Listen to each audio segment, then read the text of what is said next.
Halo semuanya, di sini aku akan membahas tentang materi pewarisan sifat. Pengertian pewarisan sifat. Pewarisan sifat adalah proses penurunan sifat-sifat biologis dari induk kepada keturunannya.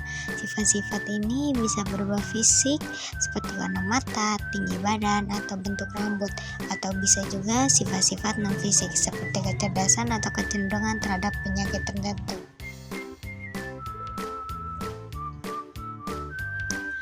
Bagaimana pewarisan sifat terjadi? Gen, unit dasar pewarisan sifat yang terletak di dalam kromosom. Gen membawa informasi genetik yang menentukan sifat-sifat suatu organisme. Kromosom, struktur benang panjang di dalam nukleus sel yang terdiri dari DNA dan protein. Kromosom membawa banyak gen. DNA, asam deoksiribonukleat, molekul yang menyimpan informasi genetik. DNA berbentuk seperti tangga, spiral, Doppler helix.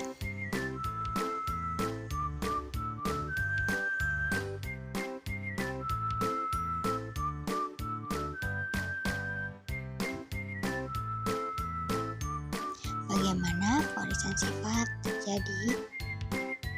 Proses ketika sel produksi sperma dan ovum bergabung membentuk zigot.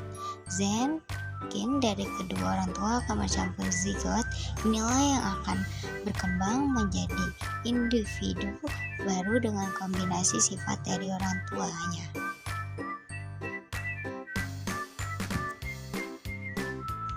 Contoh pewarisan sifat pada manusia.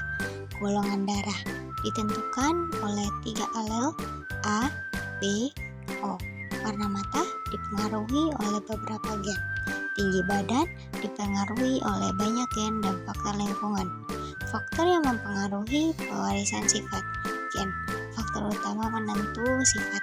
Lingkungan, faktor yang dapat memodifikasi efeksi gen. Misalnya, gizi yang baik dapat mempengaruhi tinggi badan. Mutasi, perubahan pada DNA yang dapat menyebabkan munculnya sifat baru.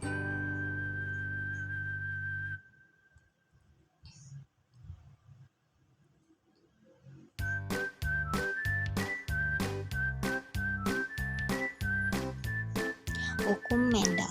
Dasar pewarisan sifat. Georg Mendel, seorang biarawan Austria, adalah orang pertama yang berhasil merumuskan hukum-hukum dasar pewarisan sifat melalui percobaannya pada tanaman kacang ercisu.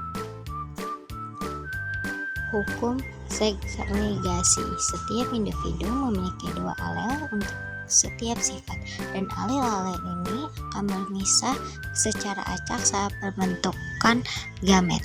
Hukum asortasi independen. Alel-alel untuk sifat yang berbeda akan memisah secara independen satu sama lain selama pembentukan gamet.